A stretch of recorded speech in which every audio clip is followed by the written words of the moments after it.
So on Monday, I spoke about how the holding environment is an embodied posture of concentration. This is when the body and the mind are settled, united, and harmonized with one another. This is a great start.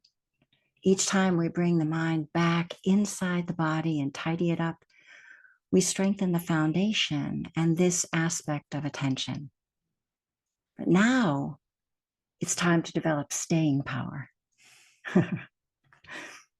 From this starting point, from the holding environment, and out of this feeling of being at home in our skin, we now have the mental bandwidth to actually practice and strengthen concentration. And why might we want to develop concentration? Well, first, because the settling, quieting, and stilling that concentration brings literally nourishes and restores the organism, restores well-being to this whole organism. It is what the whole of the organism needs to recover from an illness, a scare, a reactive state.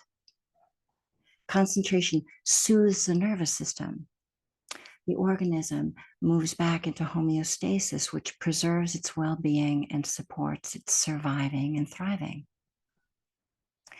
The second reason to develop it is that we all need a break sometimes, a little bit of breathing room.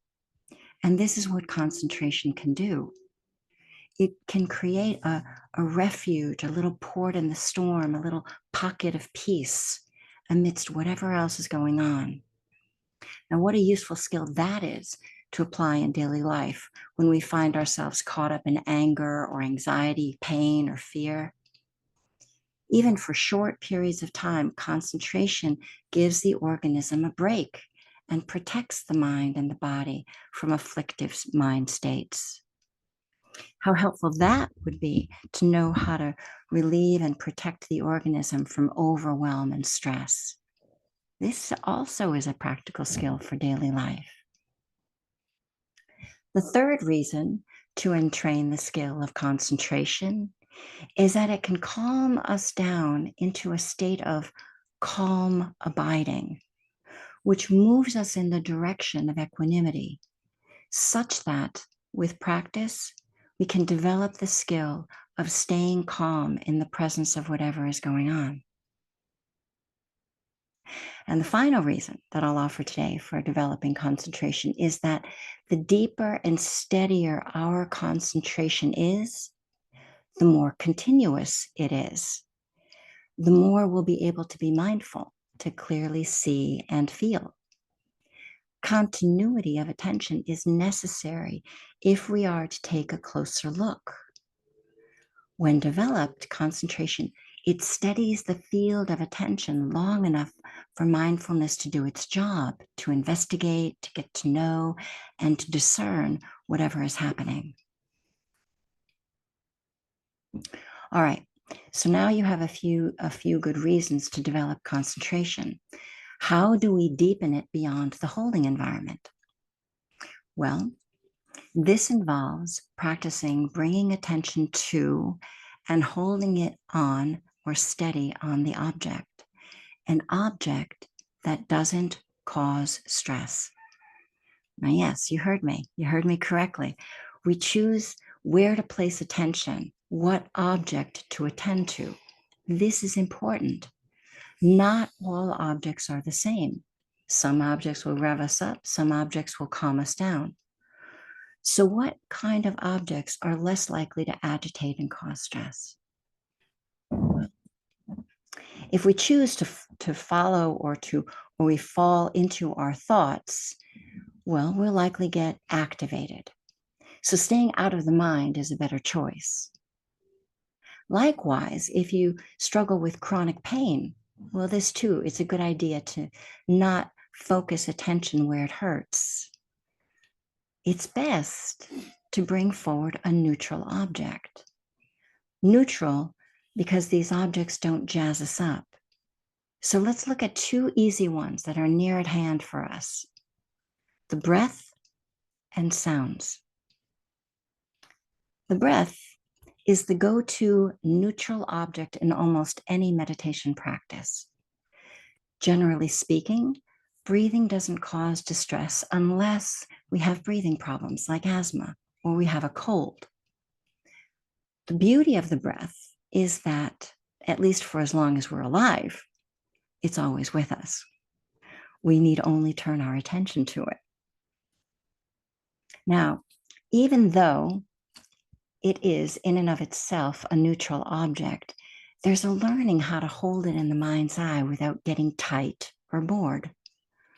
Whenever we get pushy, we learn how to settle back and how to let go of the breath just for a few minutes so the organism can recalibrate.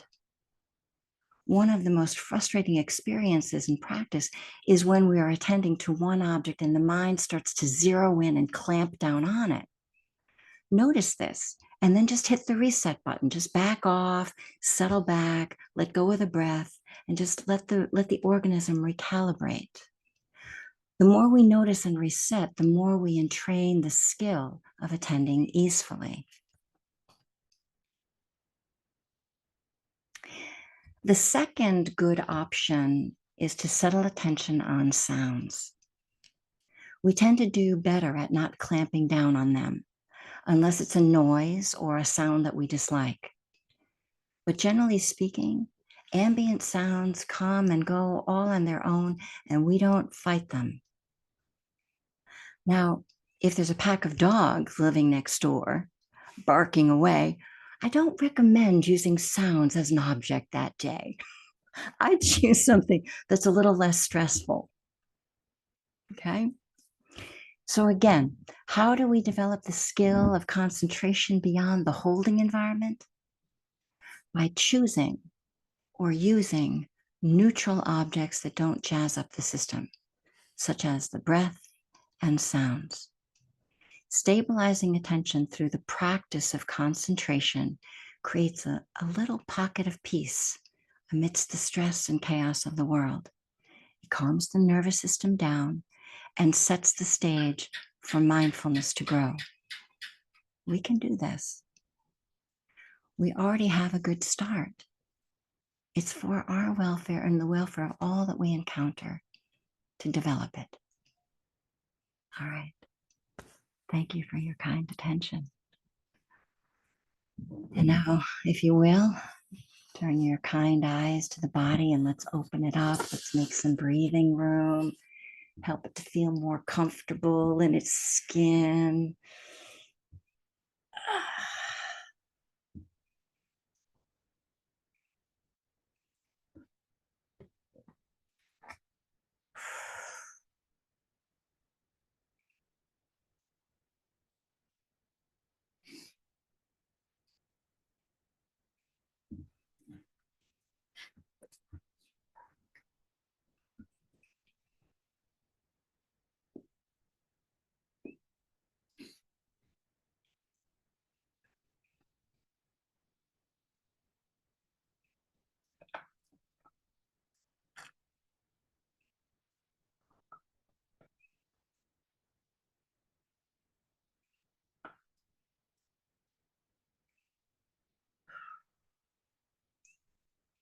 Take your time and begin to feel into a posture that you can settle into comfortably.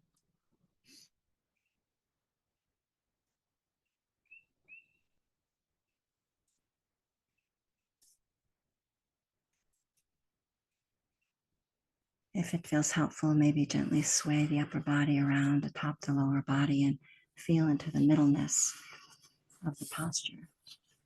And then grow tall out of that middleness.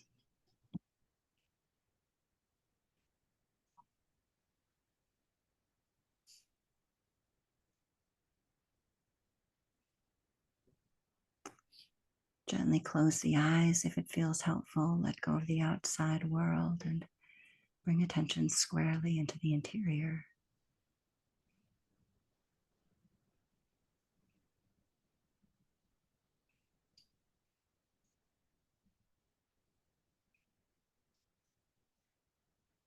Now, right here, just notice that the breath is already moving, that you don't have to make it move, that the breath, that the body breathes all on its own.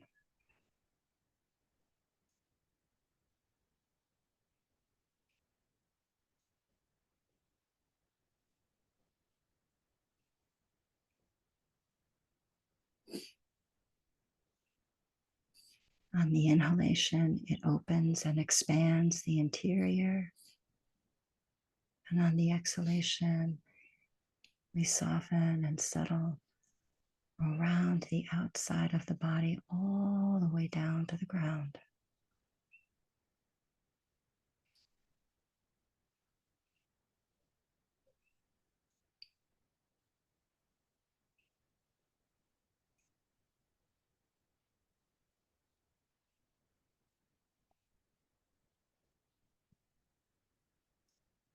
Keep making room and allowing the body to open up and settle down all on its own.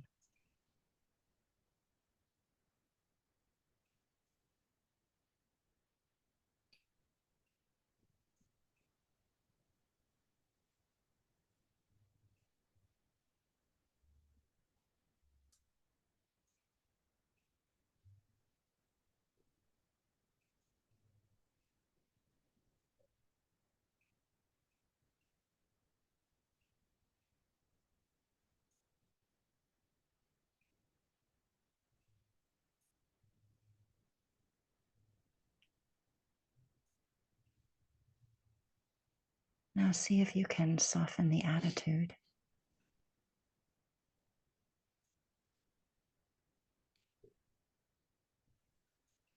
Bring forward a little bit more of kindness, a little more care.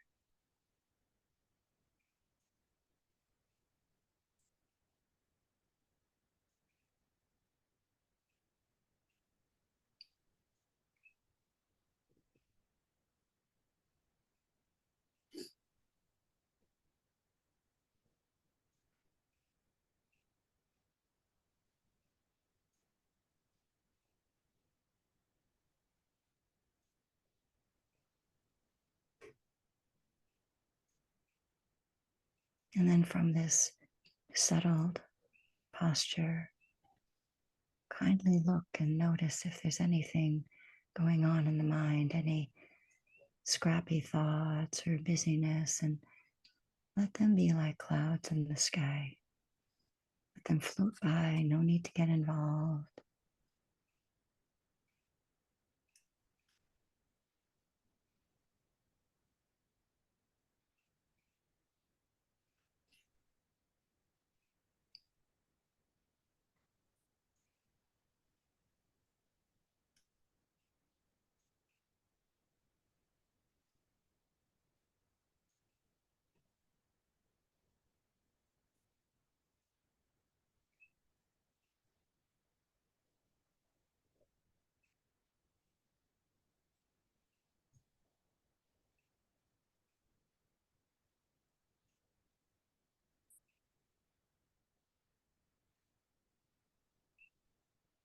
And for this meditation,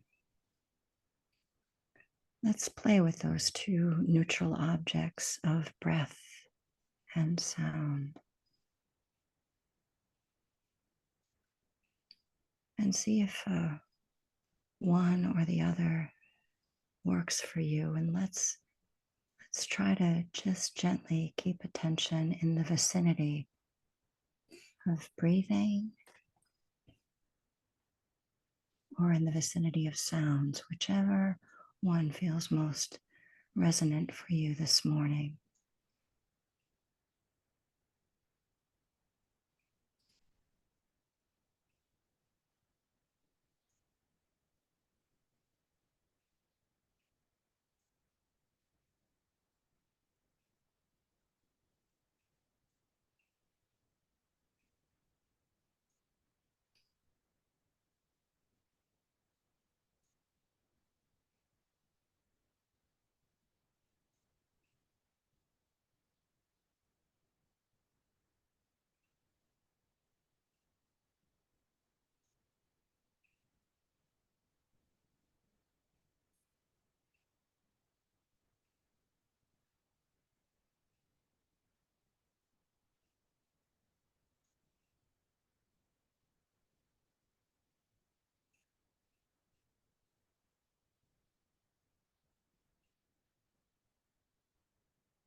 When the mind starts to clamp down on the object, just take a breath, settle back, let the organism recalibrate, and try to just go back to the simplicity of staying with one object.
Soften the grip of attention. Settle back and receive breathing, sounds.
And for the last few minutes of the meditation, let go of the object and just settle back and be.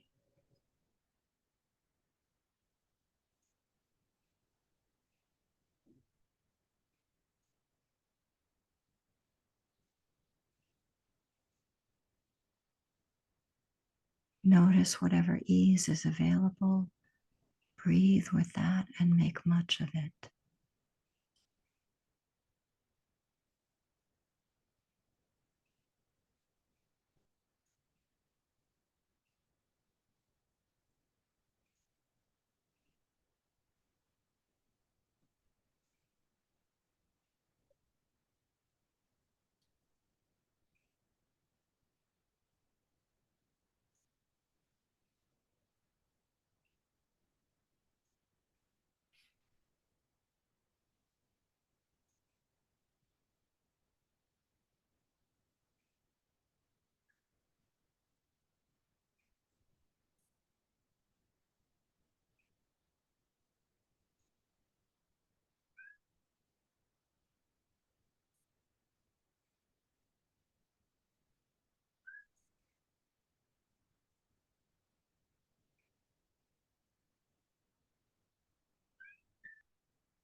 And finally, drop in the awareness of context.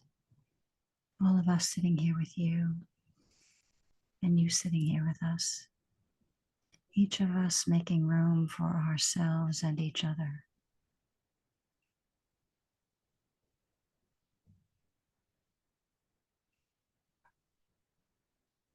This is a field of goodwill. Breathe into that, and with that,